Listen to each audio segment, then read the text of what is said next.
Hello friend, welcome to MKS physics classes. आज हम discuss करने वाले हैं NEET 2024 physics part solution.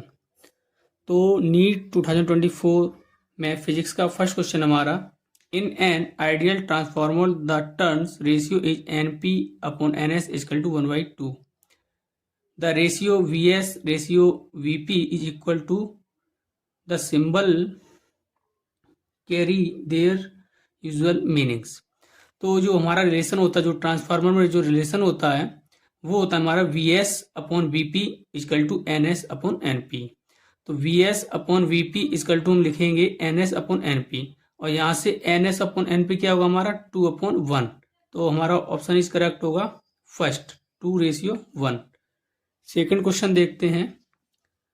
A tightly bound 100 tons coil of radius 10 centimeter carries a current of 10 ampere. The magnitude of the magnetic field at the center of the coil. It takes permeability of free space as 4 pi into 10 power minus 7 SI unit. Option है हमारे 4.4 tesla, 4.4 M tesla, 44 tesla, 44 M tesla. M का मतलब मिली। इसको हम solve करते हैं तो देखिए क्या क्या गिवन है इसमें। हमें गिवन है इसमें नंबर फर्स्ट गिवन है हमें रेडियस। रेडियस कितनी है हमारी 10 सेंटीमीटर, और करंट हमारा कितना है 7 एम्पियर। मैग्नीट्यूड बी फाइंड करना है हमें, और हमें क्या गिवन है, हाँ मैग्नीट्यूड सेंटर पे कॉइल के फाइंड करना है। तो क्या रिलेशन होता है, क्या फॉर्मूला होता है, B equal to mu naught NI upon 2R। Mu naught की वैल्यू क्या होगी 4 pi into 10 power minus 7 into number of turns देखते हैं, अगर गिवन हो तो नंबर ऑफ टर्न्स कितने हैं 100। तो n की जगह हम क्या पुट करेंगे 100 into current 7 upon 2R। R कितना है हमारा 10 सेंटीमीटर। 10 सेंटीमीटर का मतलब 0.1 मीटर। इस पॉइंट को हम हटाएंगे तो 10 का ऊपर मल्टीप्लाई करेंगे, 2 से ये कैंसिल कर देंगे, तो 2 इंटू पाई की वैल्यू 3.14 इंटू 7 इंटू 10 की पावर कितना होगा, माइनस का 7 है, यहाँ पर 10 की पावर कितना हो जाएगा इन दोनों मिला के 3।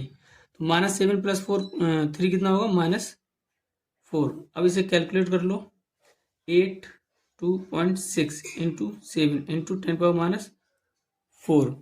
अब हम 7 का मल्टीप्लाई करो इसमें, 7 8 जा 56, 5 कैरी, 7 2 जा 14, 14 और 5 19, 1 कैरी, और 7 6 जा कितना होगा 42। तो 42 और 1 कितना हुआ 43 इंटू 10 की पावर -4। पॉइंट कहाँ लगेगा हमारा यहाँ पर, तो यही वैल्यू हमारी क्या हो जाएगी 4.39 इंटू 10 पावर -3 टेस्ला। और इसको हम लिख सकते हैं 4.4 और 10 पावर -3 को MT। तो हमारा आंसर क्या है 4.4 MT। तो हम ऑप्शन देखते हैं कौन सा सही होगा। तो हमारा ऑप्शन करेक्ट है 4.4 MT। थर्ड क्वेश्चन हमारा, in a uniform magnetic field of 0.049 tesla. तो हमें मैग्नेटिक फील्ड गिवन है। A magnetic needle perform 20 complete oscillation. 20 complete oscillation कर रही है इन 5 सेकंड, 5 सेकंड में। The moment of inertia of the needle is 9.8 into 10⁻6 kilogram metre square. If the magnitude of magnetic movement of the needle is x into 10⁻5 ampere metre square, then the value of x। तो इस question में हमें क्या क्या given है उस चीज को हम देखते हैं। तो टाइम पीरियड के लिए फॉर्मूला होता है इसका T = 2 pi √I upon MB। T का मतलब है टाइम पीरियड का मतलब है, इस टी का मतलब है 1 ऑस्किलेशन में कितना टाइम है। अब तो 20 कंप्लीट ऑस्किलेशन हो रहे हैं, कितने 20 कंप्लीट ऑस्किलेशन हो रहे हैं 5 सेकेंड में।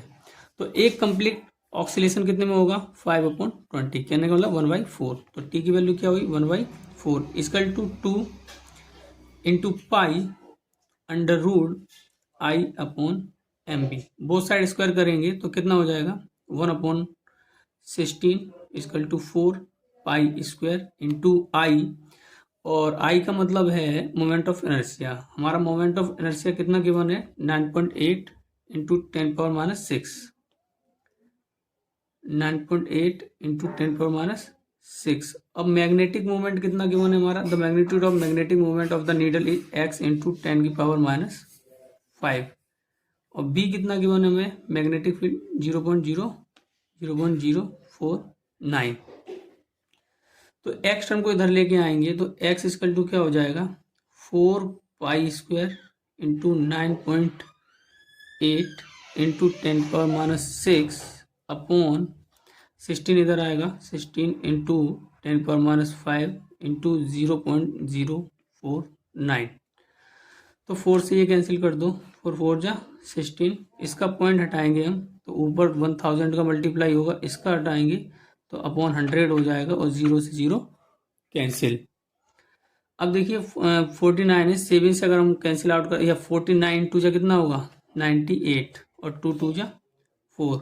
अब अप्रोक्सीमेट पाई की वैल्यू 10 रख लीजिए, लेकिन 10 से कम होती है तो 10 रख लीजिए। 10 इंटू 10⁻⁶ इंटू 100 इंटू 10⁻⁵, ऊपर जाएगा तो किसका हो जाएगा प्लस का, अपॉन हमारा क्या है 2, 2 से ये कैंसिल करो 5, तो कितना आंसर आ जाएगा हमारा इसमें,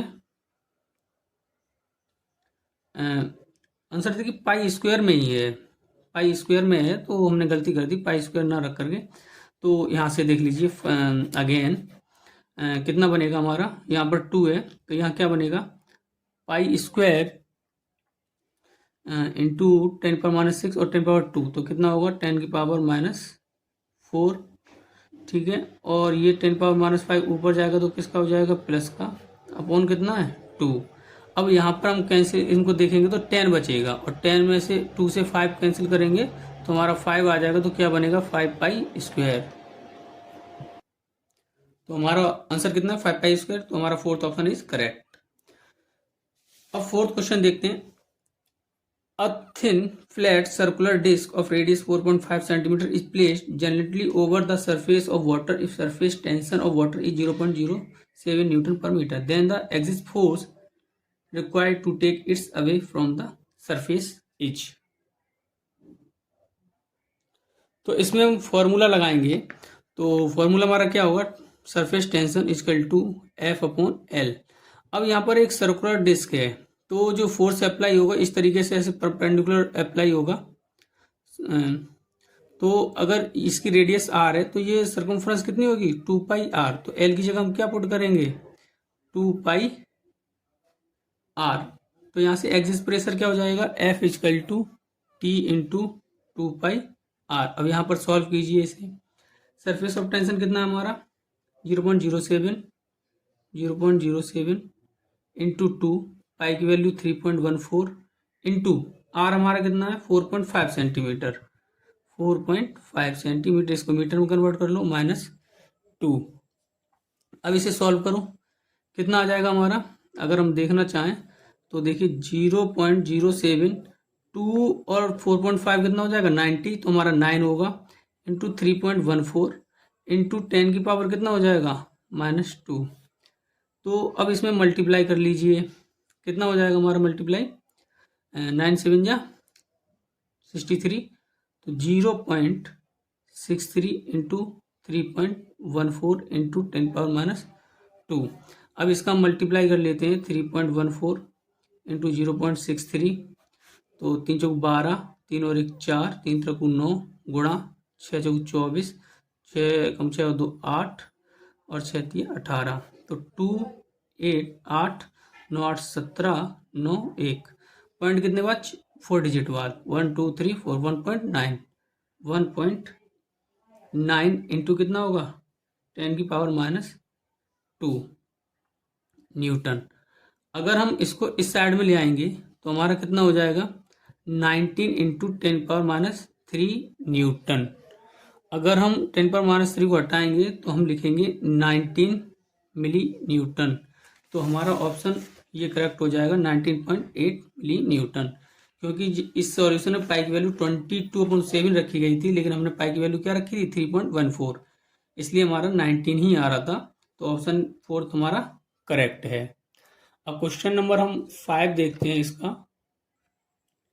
क्वेश्चन नंबर 5 है, a wheel of a bullock cart is rolling on a level road as shown in the figure below if its linear speed is v in the direction shown in which of one of the following option is correct. P and Q are any highest and lowest point on the wheel respectively.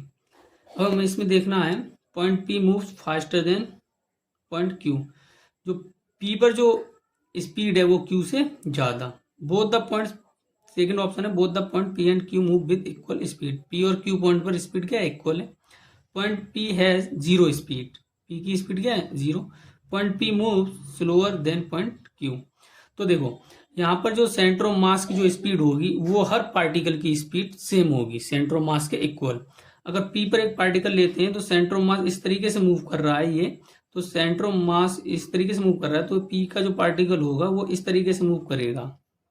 अब ये एक rotation motion है, तो rotation motion में आपका जो speed होगा वो क्या होगा, v equal to R omega, v equal to R omega. अब वो टेंजेंटली रिलेशन बनता है सर्कुलर पाथ के लिए, जो टेंजेंट ड्रॉ किया जाता है मोशन की डायरेक्शन में, this is v equal to R omega.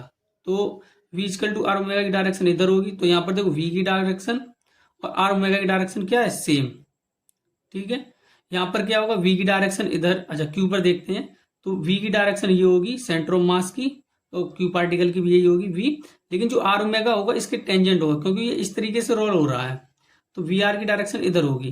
तो देखो v और वी आर ये अपोजिट डायरेक्शन में है, तो q की जो स्पीड होगी वो p के रेस्पेक्ट में कम होगी, क्योंकि p पर स्पीड क्या बनेगी, v प्लस आर ओमेगा, तो यहाँ पर स्पीड ज्यादा होगी। तो ऑप्शन हमारा कौन सा करेक्ट है, point P moves faster than point Q। Thank you dear students.